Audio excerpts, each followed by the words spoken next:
अरहंत सिद्ध सूरी उपाध्याय साधु सर्व अर्थ के प्रकाशी मांगली के रूप गाई तिनको स्वरूप जाने राग ते भरी जो भक्ति कार्य को नवाई स्तुति को उचारी धन्य धन्य तिन ही के काज सब आज भये कर जोड़ बार बार वंदना हमारी है मंगल कल्याण सुख ऐसो हम चाहते हैं हो मेरी ऐसी दशा जैसी तुम धारी है हो मेरी ऐसी दशा जैसी तुम धारी है हो मेरी ऐसी दशा जैसी तुम धारी है। क्षत्र चूड़ामणि नामक ग्रंथ के आधार से वादीप सिंह सूरी हमें अनेक प्रकार की शिक्षाएं दे रहे थे। राजा और रानी का जीवन परिचय अत्यंत संक्षेप में बतलाने के उपरांत अब सद्भाग्य की दुर्लभता की ओर हम आगे बढ़ते हैं। राजपुरी नामक नगरी की महिमा भी गाई, उसके राजा सत्येंद्र और रानी विजया की महिमा को भी बताया गया। पेज नंबर 39 पर नीचे 8 नंबर का श्लोक है, सद्भाग्य की दुर्लभता। सत्यप्यन्तः पुरस्त्रीणां समाजे राजवल्लभा सैवासीन्ना पराका चेत् सौभाग्यं हि सुदुर्लभम्। अंतःपुर स्त्रीणाम, अंतःपुर की स्त्रियों के समाजे समुदाय में अनेक रानियां सती होने पर भी अपि मन भी सा मन वह एवं मन ही राजवल्लभा राजा की प्यारी आसित थी, अपरा दूसरी काचित कोई न नहीं।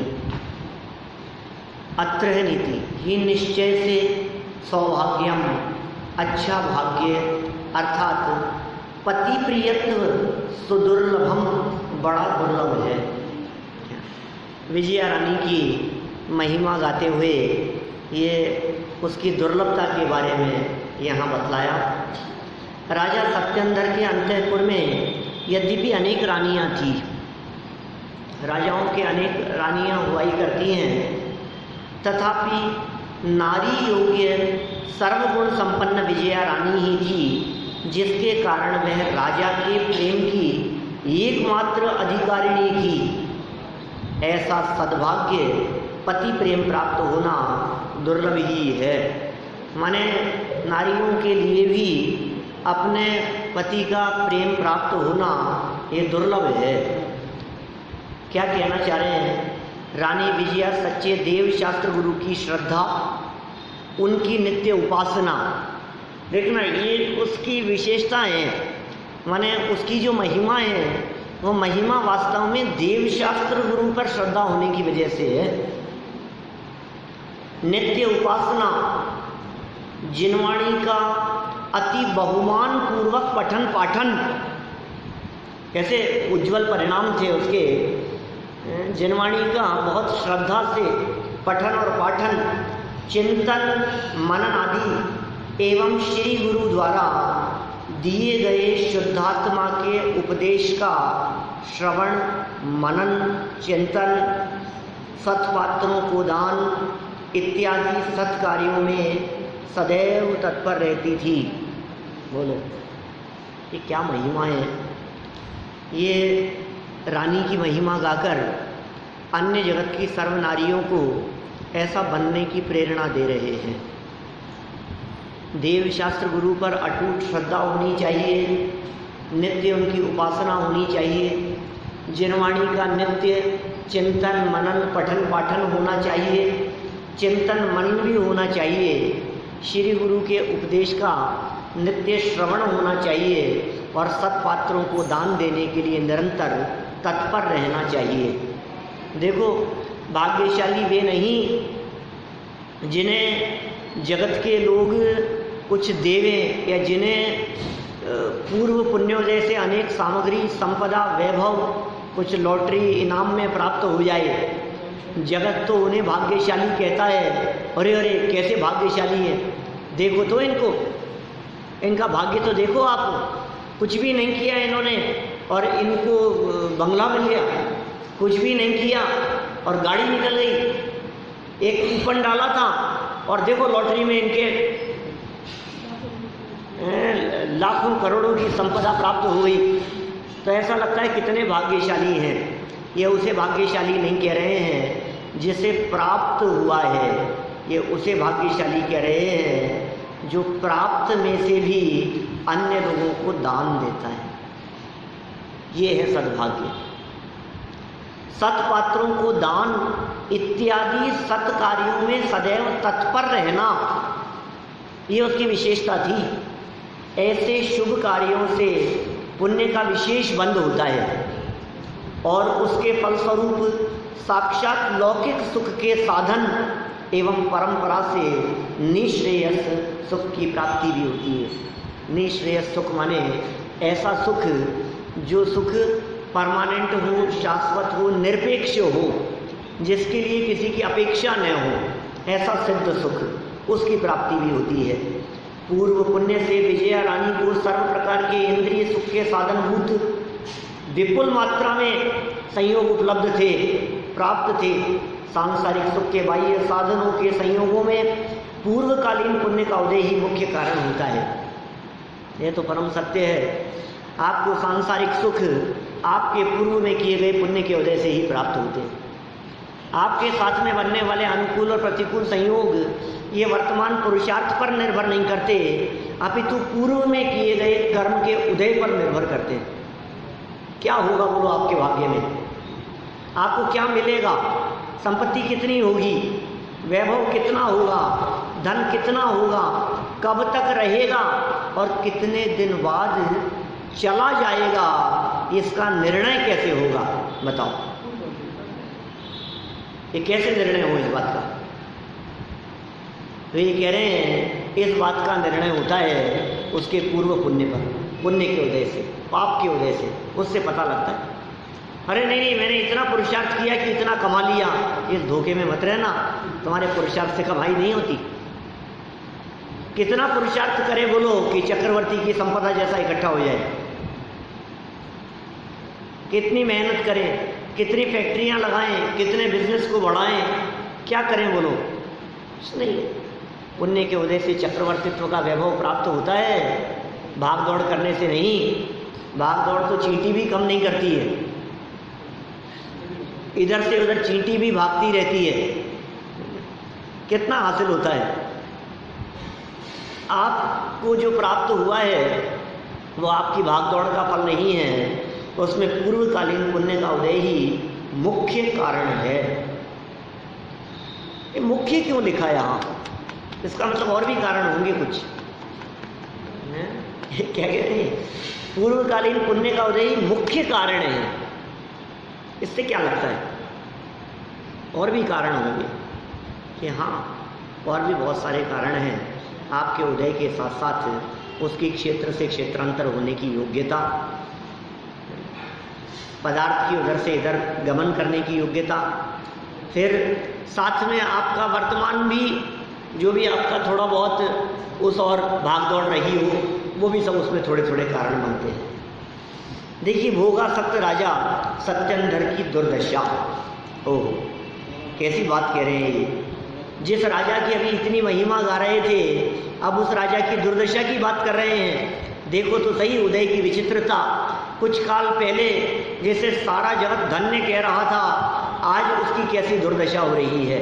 समय बदलते देर नहीं लगती। कल हमने बात कही थी ना, समय नहीं लगता समय बदलने में, ऐसा ही है। भोगासक्त राजा सत्येंद्र की दुर्दशा। निष्कंटकादि राज्योयम राजा राज्ञी मनारथम रमयन्नान्यदज्ञासीत् प्राग्रहृदोऽपि सन्। निष्कंटक, निष्कंटकाधिराज्य है, निष्कंटक है राज्य जिनका, ऐसे अयम राजा, यह राजा। प्राग्रह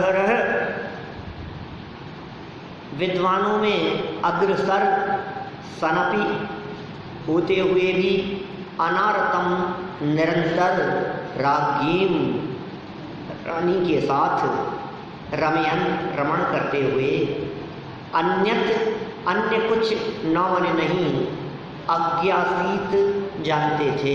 लो क्या कह दिया इन्होंने, राजा सत्यंधर शत्रु भय आदि आपत्तियों से पूर्ण रहित,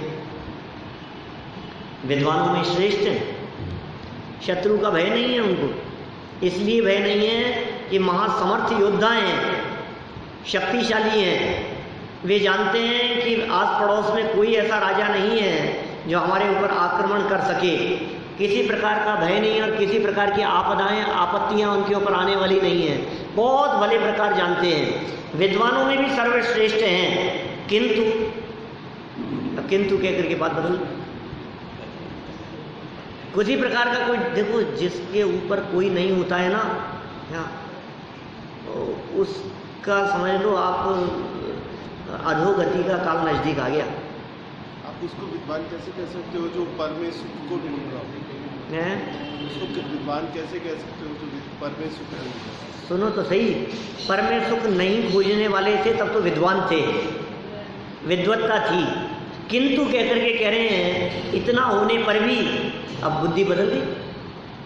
अब क्या कहें उनको, परमेश्वर को खोजने वाले तो विद्वान नहीं हो सकते, लेकिन वो परमेश्वर को नहीं खोजते थे, न्याय नीति ईमानदारी से राजपाट करते थे, सारे प्रजा में सुख शांति थी, अपनी विद्वत्ता से जगत के जीवों का न्याय किया करते थे, समस्याओं का समाधान किया करते थे, स्वयं भी आत्मा के अतीन्द्रिय आनंद का रसास्वादन करते थे। लेकिन समय ऐसा बदला, तो क्या क्रमबद्ध पर्याय, अब ये समय बदल गया। देखो आप विषयों की आसक्ति में उलझ गए। ऐसा होना था, ऐसा ही होना था, ऐसा ही हो गया।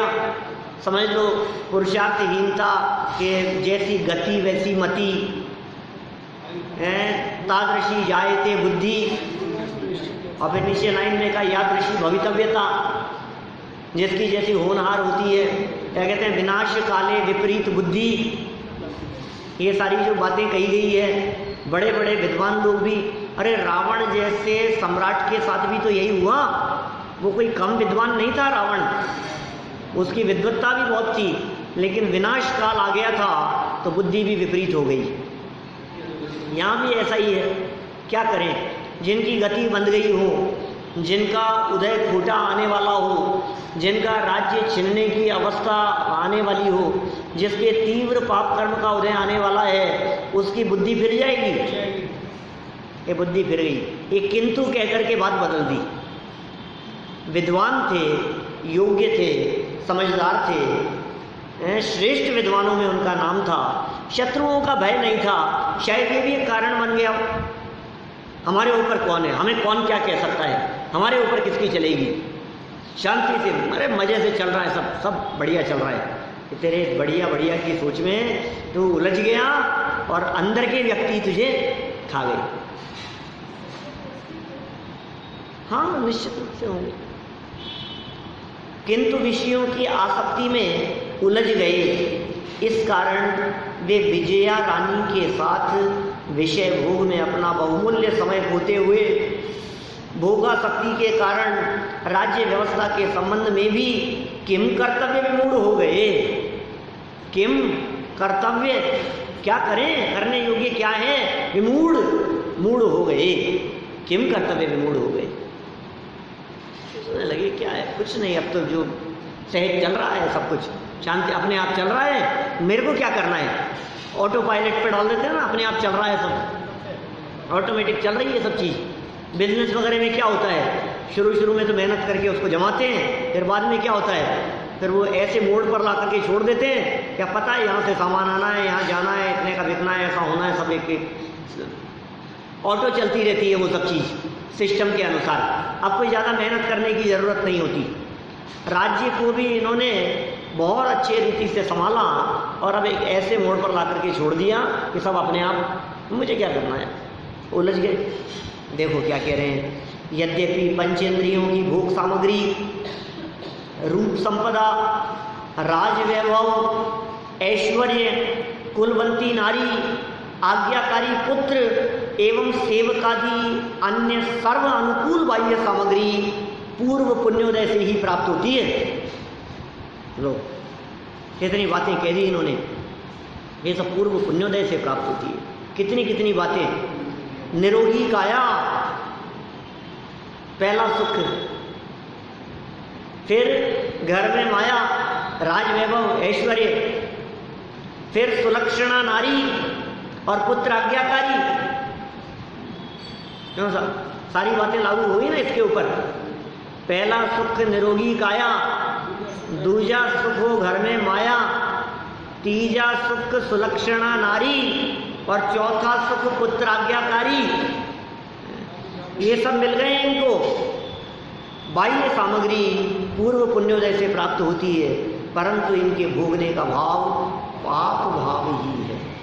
बोलो, मिला पुण्य के उदय से है लेकिन बांध रहा है पाप। भोगों की प्राप्ति, संयोगों की प्राप्ति, वैभव मिलता कैसे आर्जव? पुण्य के उदय से प्राप्त हो रहा है ना। ये सब मिला है पुण्य के उदय से, लेकिन उसमें उलझे रहना ये पाप भाव है। गाड़ी, बंगला, मोबाइल, लैपटॉप, आईपैड, टीवी, साधन सुविधाएं सब जो भी मिली हैं उसमें उदय तो निश्चित रूप से पुण्य का था।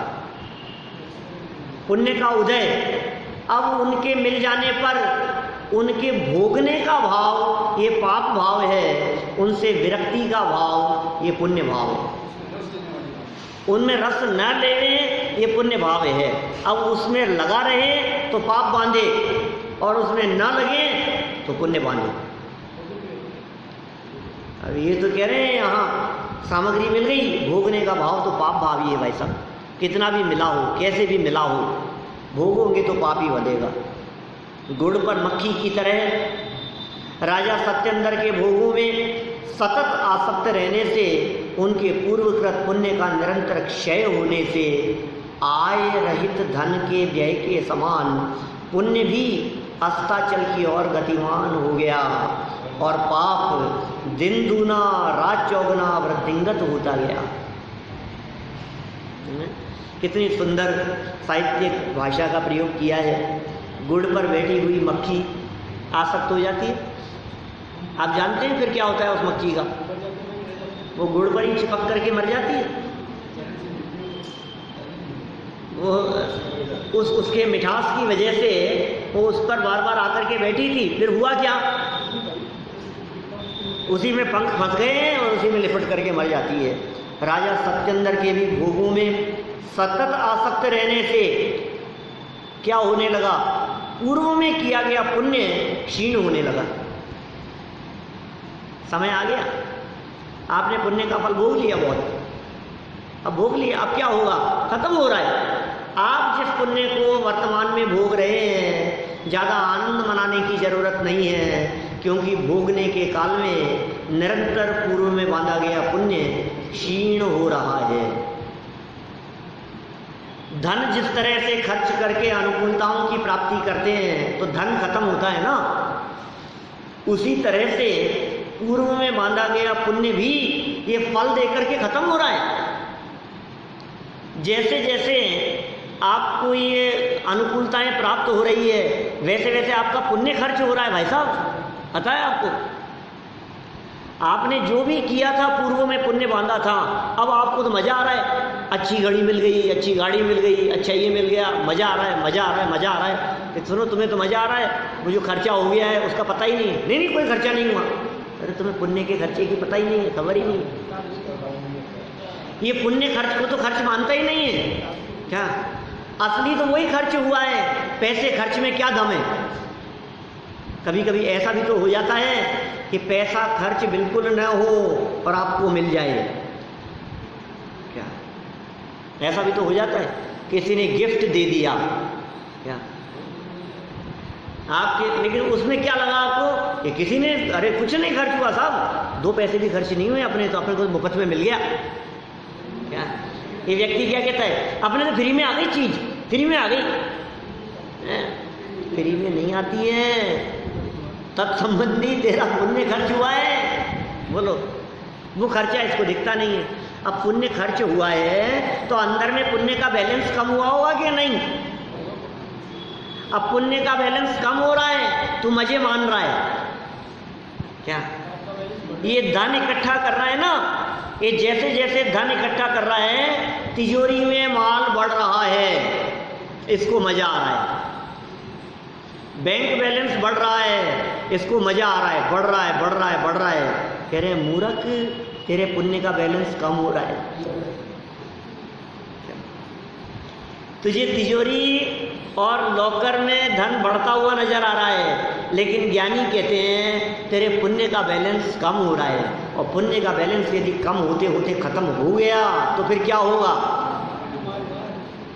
ये कह रहे हैं यहाँ, निरंतर क्षीण होने से, क्या पूर्वकृत पुण्य का निरंतर क्षय होने से आय रहित धन के व्यय होने के समान। इनकम नहीं है और खर्चा हो रहा है। आमद कमती खर्च घनेरा, ये लक्षण मिट जाने का, लुट जाने का, खत्म हो जाएगा। आमदनी नहीं है और खर्च हो रहा है। देखो, जो लोग भोग विलासिता और संपत्ति को प्राप्त करके दान नहीं देते हैं, उस संपत्ति और धन का उपयोग परोपकार में नहीं करते हैं, उन लोगों के लिए ये उपमा दी है आय रहित व्यय। क्योंकि पुण्य की इनकम तो बिल्कुल नहीं है और पुण्य का खर्चा हो रहा है। संपत्ति बढ़ती जा रही है, दान देता नहीं है, कुछ भी परोपकार करता नहीं है, दूसरों की हेल्प सहयोग करता नहीं है, तो क्या होगा? आय रहित व्यय के समान। और एक बहुत सुंदर उपमा दी है, अस्ताचल की ओर गतिमान हो गया है उसका पुण्य। अस्ताचल, पुण्य अस्त होने वाला है, अस्ताचल की ओर बढ़ गया। कहाँ जा रहा है ये? तो फिर क्या करें बोलो? ये तो पुण्य अस्त हो रहा है कि सुनो, जिन ज्ञानी जीवों की दृष्टि स्वभाव पर नहीं होती है, उनके साथ इसी तरह की परिस्थितियां बनती है, क्योंकि पुण्य का उदय ज़्यादा समय तक नहीं रहता।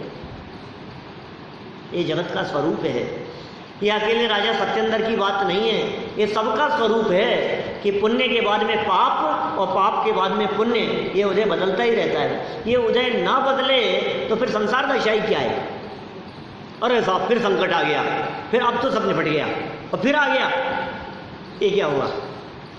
एक संकट निपटता है तो उसका निपटना, इसका मतलब किंचित साता का उदय आया, और वो साता का उदय थोड़ा बहुत भी नहीं चलता कि दूसरी आफत आ जाती है। ये पाप का उदय आ गया, तो पाप का उदय आ गया तो पाप का ही चलता रहेगा क्या? कि नहीं नहीं, थोड़े समय बाद में वो पाप का उदय भी अस्त होगा और पुण्य का उदय चालू हो जाएगा। ये जगत का स्वरूप इसी प्रकार का है। इसलिए क्या करना? तो दौलत राम जी ने शिक्षा दी है, पुण्य पाप फल माही हर्ष दिल खो मत भाई, यह उद्गन पर जाए उपज बिन से फिर नाही, ये मानुष पर आए लाख बात की बात यही निश्चय उड़ लाओ, तोरी सकल जग द्वंद द्वंद निज आत्म ध्याओ। क्या कितने सुंदर बात कह दी बोलो। पुण्य पाप फल माही हर्ष विलखो मत भाई, पुण्य के उदय में हर्षित मत हो और पाप के उदय में विलखो मत, हर्ष विलखो मत भाई। क्यों? ये पुद्गल पर्याय है, ये पुद्गलों की अवस्था है। उपज विनशे उत्पन्न होती है और विनाश को प्राप्त होती है, स्थिर नहीं, ये स्थिर नहीं है। अस्ताचल की ओर चलता गया और पाप दिन दूना रात चौगुना वृद्धिंगत होता गया। पुण्य क्षीण होता गया और पाप वृद्धिंगत होता गया। विषयानुराग किसी भी इंद्रिय का क्यों न हो, उसका भोग वर्तमान काल में पाप एवं दुख रूप ही है, कितना भी क्यों नहीं हो। विषयों का राग कैसा भी हो और भविष्य काल के दुख का कारण है। इसलिए पुण्योदय के काल में विषयों से विरक्त रहकर सच्चे देव शास्त्र गुरु के आश्रय से जीवन को धर्ममय बनाना चाहिए। यही मनुष्य भव एवं पुण्य फल प्राप्ति की सार्थकता है। पुण्योदय के काल में क्या करना?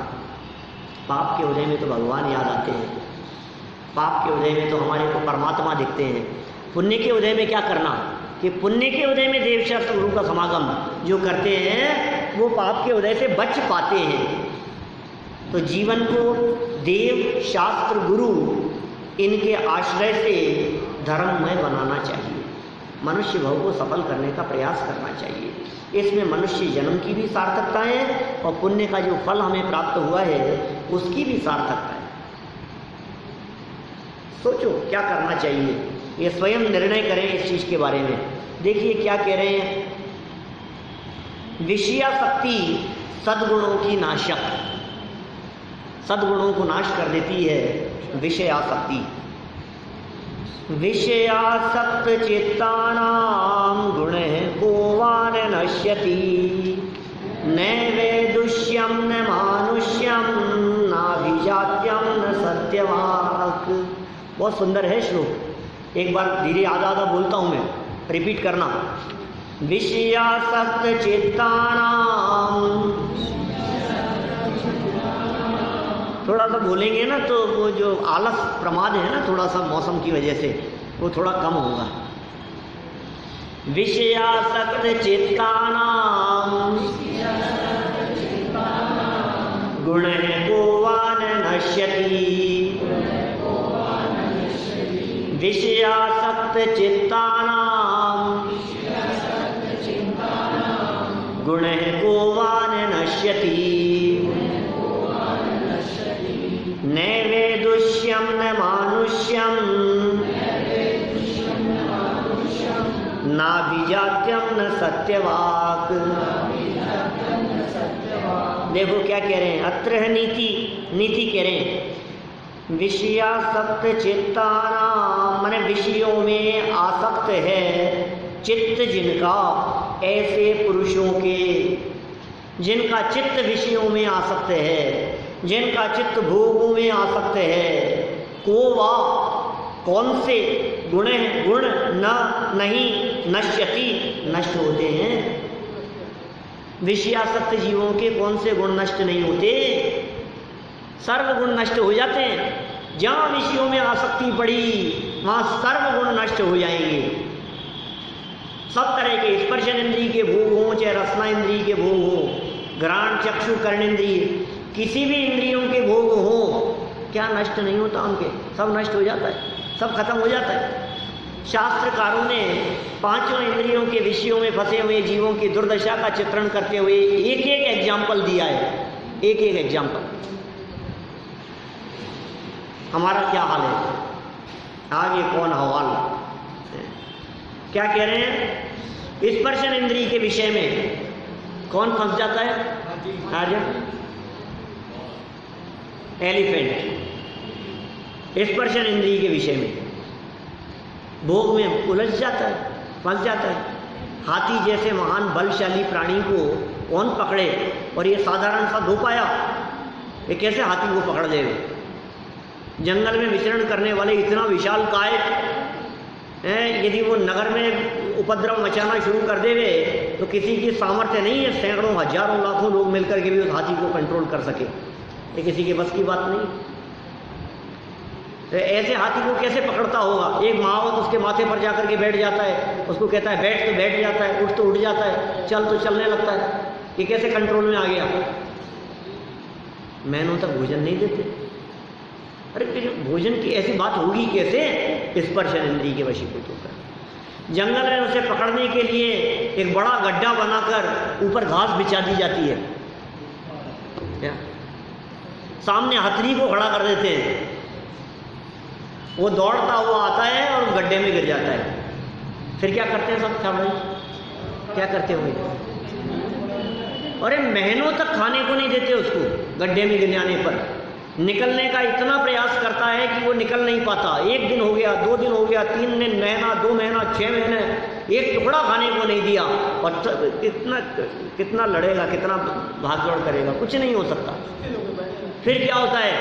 फिर उसको रोटी के टुकड़े देता है एक 2 पाए वाला मनुष्य गति का व्यक्ति। उसे लगता है यार ये यदि व्यक्ति नहीं होता तो मैं तो मर ही जाता। अब क्या हुआ?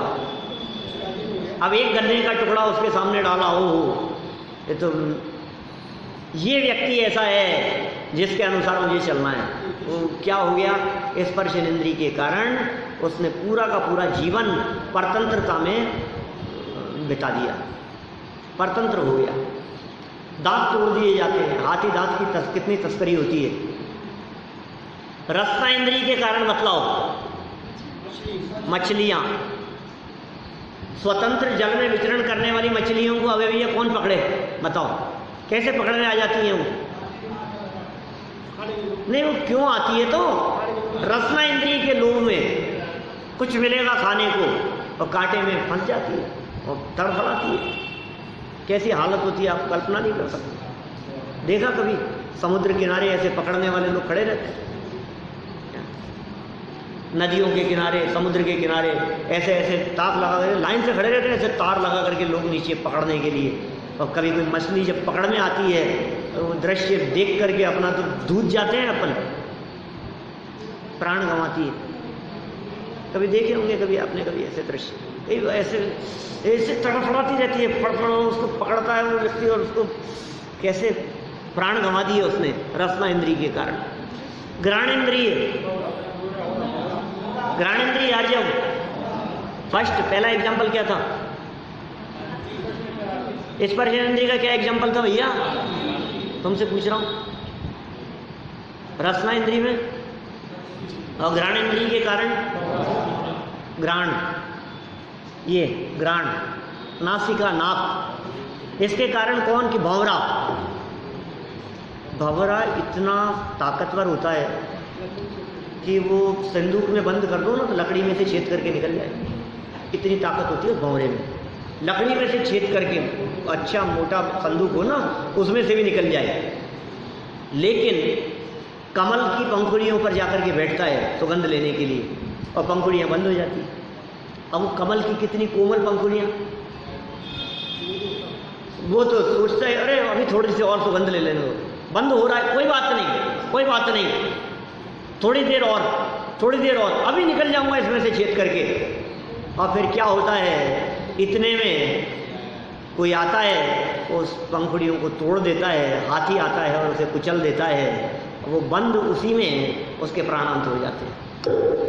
बोलो। चक्षु इंद्रिय,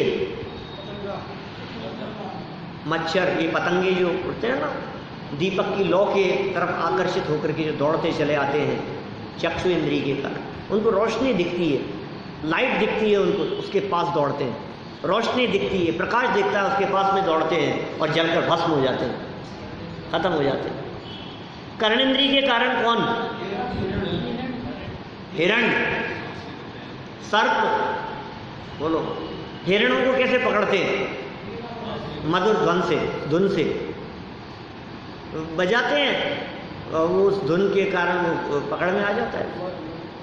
ऐसे सर्प को पकड़ लेते, कैसे पकड़ में आता है? बीन बजाते हैं, एक आकर के मधुर धुन में वो इकट्ठे हो जाते हैं। फिर क्या होता है? जहर निकाल दिया जाता है। अच्छे अच्छे पर्स बनाने वाले उनको लटका देते हैं, दोनों साइड से पेड़ के ऊपर रस्सी बांधते हैं, बीच में सांप को लटका देते हैं, नीचे से आग जलाते हैं, फिर चमड़ी उतारते हैं उसकी कोमल। कैसी दशा होती है उनकी। तो क्यों हो गई ऐसी दशा?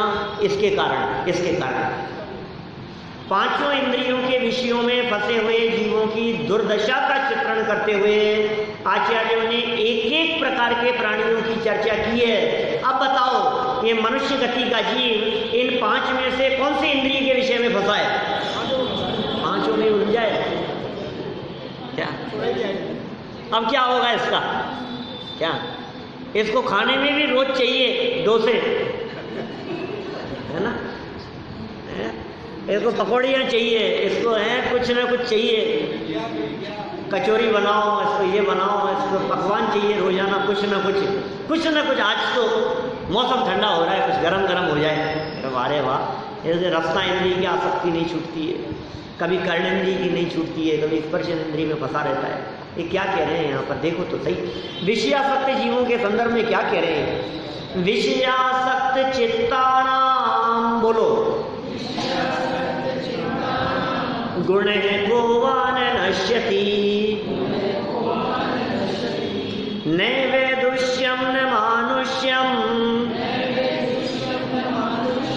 न विजात्यम न सत्यवाक। ओ, क्या कह रहे हैं? विषयों में है आसक्त चित्त जिनका, ऐसे पुरुषों के, को वा, कौन से गुण हैं? गुण न माने नहीं, नश्यति, नष्ट होते हैं। कौन से गुण नष्ट नहीं होते? तेषुम, उनमें, न वैदुष्यम, न पंडितपना, न मानुष्यम, न मनुष्यपना, और न अभिजात्यम, न कुलीनता, न सत्यवाक, न सच्चाई रहती है, सब खत्म हो जाता है। पुण्य के कारण से इंद्रियां बढ़ती चली जाती है। पुण्य के उदय से तो वो भोग सामग्री मिली थी, इंद्रियां भी तो बढ़ती है, जो भी है। अब ये पाप भाव किया तो सब अस्ताचल की ओर चलते जा रहे हैं। देखो कैसी दुर्दशा होगी। सरल हाथ देखो नीचे, पंचेंद्रियों के विषयों में आसक्त मनुष्य का, मतलब 3 इंद्रिय था, भूरा था, और भूरे का घ्राणेंद्रिय से बच गया, फिर भौरा 4 इंद्रिय है, तो 4 इंद्रिय है। हाँ, तो फिर अगले जन्म 4 इंद्रिय का बनेगा उसको। नहीं, वो खुद 4 इंद्रिय है अभी भौरा, लेकिन घ्राण इंद्रिय के चक्कर में फंसा है। घ्राण तीसरे नंबर की इंद्रिय है, लेकिन देखता है ना, देख करके उड़ता है कहाँ जाना है, और सुगंध के पास भी जाता है। उड़ने की सामर्थ्य जिन छोटे छोटे प्राणियों में दिखती है, वो सब 4 इंद्रिय जीव। इंद्रिय कैसे बढ़ती चली? इंद्रियां कहाँ बढ़ रही है? पुण्य के उदय से बढ़ेगी। अभी पता नहीं वो मर के कहाँ चला जाएगा। अभी विषयासक्त हुआ तो अभी भौरा कहाँ, पता नहीं कौन सी जगह जन्म लेगा। अभी उसके वर्तमान परिणाम किस प्रकार के थे, भोगों के परिणामों में मरेगा तो मर करके हो सकता है 1 इंद्रिय आदि हो जाए, हो सकता है स्थावरों में चला जाए, हो सकता है निगोद में 1 इंद्रिय 2 इंद्रिय में चला जाए, मतलब वो 4 इंद्रिय से नीचे अवस्था हो जाए। तो ये सब निर्भर करता है परिणामों के ऊपर। लेकिन निश्चित रूप से ये बात तो मान करके चलिए, भोगासक्त जीवों की गति अधो ही होनी है, चाहे वे कोई भी हो। पंचेंद्रियों के विषय में आसक्त मनुष्य का कौन सा सद्गुण नष्ट नहीं होता है? कौन सा सद्गुण नष्ट नहीं होगा? अर्थात उसके सभी सद्गुण नष्ट हो जाते हैं। विषयों की आसक्ति और सद्गुणों में परस्पर सदा से ही बैर रहा है। ओहो, सद्गुण और विषयों की आसक्ति परस्पर में बैर है, इनकी शत्रुता है। या तो सद्गुण रहेंगे या विषयासक्ति रहेगी। विषयासक्ति होगी तो सद्गुण नष्ट हो जाएंगे, और जब तक सद्गुण हैं तब तक विषयासक्ति नहीं। विषयों की आसक्ति और सद्गुणों में परस्पर सदा से ही बैर रहा है। अतः विषयासक्त मनुष्य में विद्वत्ता, विषयासक्त मनुष्य में विद्वत्ता, न केवल विद्वत्ता चली जाती है, मानवता भी चली जाती है। वो मनुष्य मनुष्य नहीं रहता, पशुवत हो जाता है। खाना पीना भोगना ये तो पशु भी करते हैं, हम तो मानव हैं, कुछ तो फर्क होना चाहिए। सोना खाना पीना भोगना, बस इतना ही है मनुष्य जीवन। फिर क्या फर्क रह गया कुत्ते बिल्ली तिरंचों में, गाय भैंस भेड़ बकरियों में? वो भी तो खाते पीते भोगते हैं सब, खाना पीना सोना भोगना ये तो सब चलता है उनके भी। कुछ तो फर्क होना चाहिए। मानवता चले गई विषयासक्त जीव के, विद्वत्ता चले गई, कुलीनता चले गई, सत्य निष्ठा चले गई, विवेक चला गया, कोई भी गुण नहीं रहता, तो सब खत्म हो गया है। देखिए, विषयांध पामर प्राणियों को विषयांध, अंधे हो गए हैं। विषयांध होते हैं, कुछ कामांध होते हैं, कुछ क्रोधांध होते हैं, कुछ मोहांध होते हैं।